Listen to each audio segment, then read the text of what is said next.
No, I love it though, right? Everything you've done, you've from cutting our hair, everything you've done is your business, your job, growing it is opening another place, hopefully opening three other places here, two in other countries. But the one thing is I believe in you. Like when we first met, you spoke about things and you put it out there into the universe, and you didn't just kind of, it's a pipe dream.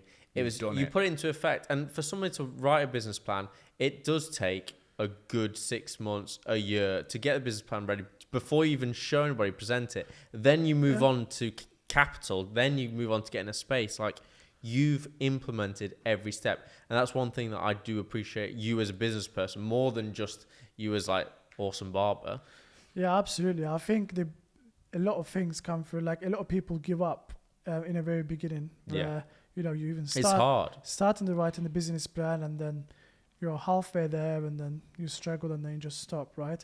I think what I found is like a few different things that in my head that like understanding what they mean and following them through, like commitment. Once I'm committed, I'm committed. And discipline, where I have to be up here every day, like 8:15. This is me. I don't have to be. I'm the boss. I could come 10, 11 o'clock every morning, but I'm not. You set the standard. I set the standard, and, you know, discipline is very important, and consistency, you know, commitment, consistency, discipline. And that gives everything a structure, and without them, it's very difficult to be successful because you can't follow up. You cannot follow up. It's interesting what you just said there about you set the standard. When we do pantomimes each year, we always come in as the top billing, like the kind of the celebrity scenario. But the one thing is that it always filters down. If we, as the kind of celebrity, work the hardest, are there the earliest, leave the latest, we set the precedent for everybody else. And are polite and kind. Oh, of course, because that's just the way we've been brought up. Nobody else underneath us, as kind of the ensemble, and anybody else can be like, "I'll turn up late," or being blasé, or being rude, because like, well, the precedent's already been set. Like, if you're going to be under that, well, unfortunately, you shouldn't really be in the cast. You shouldn't be here. Absolutely.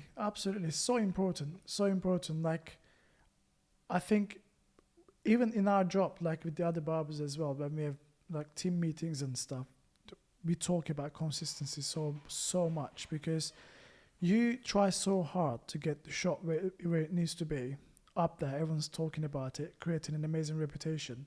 Now, you got to keep it up. And the only way to keep it up is consistency. Providing that service all the time, you know, giving those fresh haircuts all the time. You know, you can have a bad day outside. Once you walk in through the door, you got to leave everything behind and just crack on with your day and enjoy your day, and, you know, give the best that you can, really. Yeah. What's the one thing that you feel like, I know you always look around your shop and you're always kind of watching everybody. I kind of see it, I like it.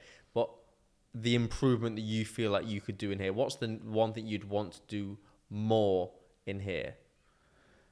I think we are pretty much like thinking about every single detail, from a client walking through the door to then our receptionist greeting them with a smile. Yeah. Offering them a drink. You know, then you're sitting down by the lounge, looking at our photo shoot studio, you know, feeling creative and inspired. Got your magazine, which you always like. We got our Kesem magazine, looking through their hairstyles. You know, you got complimentary drinks, through hot drinks to cold drinks to alcoholic drinks. And then you get the full consultation. You know, we think about every single detail to people's skin, scalp, hair, head shapes, lifestyle. So there's always an improvement, where I think we learn that through working here. You know, just trying new things out, failing, trying another thing out. People like that, let's keep that kind of thing. But I think learning and improving never stops. So there's always going to be something that we've been improving on. I love that. Would you ever expand out into, do you reckon, like women's hair or things like that? Because we were just having a conversation before. The reason I say this is because you went to watch the new film. What is it? Little Mermaid. The Little Mermaid film. Yeah. And you said that you think they spend around 180,000 or something on her hair alone. Yeah, correct. Yeah. Like, I mean, that's a lot of money, and that's a female hair, a wig, that's definitely money in it for sure. But I think, again, to be successful, you got to stick to what you know. Yes, and I will stick to what I know. Yeah. No, to be honest, like everything Great is on answer point to that, in here. Guy. I love that. And I'll stick to what I know. Yeah. Or employ somebody who knows what they know. Yeah, then that is true as well. But then if you don't know exactly what's happening, then you can't quality check, right? And it's very risky. Have you cut female hair? And stuff? I can cut female hair. It's not a problem. But when you cut female hair, it doesn't end up just being a haircut. Then the question starts coming like, can you put some highlights on my hair? Or, do... Sorry, I asked for highlights next week. I'm not going to lie. Yeah. Like ladies' services are so different to male services. So different. So, yeah, I will stick to barbering. So, yeah, you would have to sort of create a whole nother shop, do you reckon? And also everything else in this shop is made for like a male energy. Yeah. Obviously, a lot of our clients come with their sort of partners and stuff, and everyone's always welcome to our salon. We have ladies working here as well. But the whole atmosphere is more like a masculine atmosphere. Yeah. So if I wanted to open a hair salon for ladies, like hairdressers, it will have to be completely different sort of atmosphere and ambience for it to be suitable for that kind of. Be very intrigued on the design that you would create, because no doubt it'd be fantastic whatever you'd create for the whole female element. But I'd be very intrigued to see what you'd come up with. Yeah, it'd be interesting. I'll think about that. Yeah. I can see his brain thinking like, actually, if I've got the 5 barbers shops and then the 3 abroad, and maybe I'll go into something else. Imagine, and then turn your place into a member. Because if you had like a little bar in every single place or something, Kurt thinks you should be a private members club when I was thinking doors close. I'm on about years down the line or something. You could create it into a members club or something where they can come for a coffee. I don't know. You attach something bigger later on down the line. You got like a WeWorks at the side. Is that what you're on about? Or something. I'm just like thinking, Soho House and Soho the Works box for you, different things really. My dreams are never too big. Yeah. I believe it. Like when I sort of started thinking about opening my own place, it felt so far away. It's incredible. Was it scary? Scary, but impossible at the same time. Yeah. Like I'm trying to put it all in my head, saying, write a business plan, get an investment, find a place, find builders, design it. It just felt impossible. So what did you do then? What was your advice to yourself to make that happen and to other people in that scenario now? Never give up. Yeah. Just keep going. Keep going. Like, I think what people need to understand, you have to have a vision. Yeah.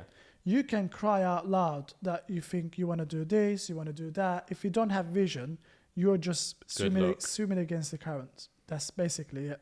You're not going anywhere. You're just beating yourself up. I think creating a vision, understanding what exactly you want from a business and where it fits in the market is the key. How much you're going to charge, what are you offering? What are you actually offering? Are you the same as everybody else? Are you going to just fade in, or are you going to stand out? What makes you in your niche, and you've really honestly built in this place here, not that most people... Like, honestly, check it out online, the socials, but it is its own niche, its own style. It's very unique. It's very identifiable. You walk in this door, even if I was just blindfolded, I would know where I'd be. Even from the tiles, the floor, the chairs themselves, the bar, it has its own identity, and that's one thing that I love about it. I think that interior side of things, absolutely you're right. Is every single thing has got its own sort of personality, but I think our niche is more understanding people, understand their needs, understanding what they want from a hairstyle. So hairstyle is your confidence. Your clothes starts from your hair. That's very important. Like that is cool. That's good. Like when you said about not feeling confident. If your hair is not. If my hair is not on point, I don't feel good. That's exactly what I'm talking about. I'd say if you ask 99% of people that walked out the door, they feel better than walking in 100%. Oh my God. Definitely. That could be the improvement. You can have a little like write something as they leave or something, or you know what I mean? Like a little green face or a red or face. Or just record them as they walk out every time. Just like smiling face, like just a bit sad walking in, and as they're leaving, they're always smiling. It's true though. A little Ring doorbell and just create reels out of it and put it out there. A little horrible face pretty good, actually. Smiling face. Trying to give you ideas here. I kind of like it. There's so much you can do, but our niche is like our motto has always been head shape, hair type, personality. So we look at people's head shapes, their hair type, and match that hairstyle into their personality. and that has to be suitable with their lifestyle. I'm big looking occipital bone or not big occipital bone? I've got a massive occipital bone. Heightened intelligence, that is. Oh my bloody hell. No, honestly, we've spoke now about so many different things, and I could speak to you all night, Garai. But I think for us, we have to do this again. We have to do it. Need to bring you back on. Talk again, talk about the new shops. And I think, to be honest, seeing that grow from ground up, like following that journey as well, like I know it's going to be 2, 3, 4. It's gonna fly on from here now. Yeah, and we'll need to get you back on as soon as you've got that next place opened. I would love to. It's just been amazing that we are actually doing this special sort of your first episode in my salon, and it feels really special. And it's so good. And you guys seen my journey, and it's actually so nice to sort of grow together and support each other. And you guys always been very supportive, so I really appreciate that.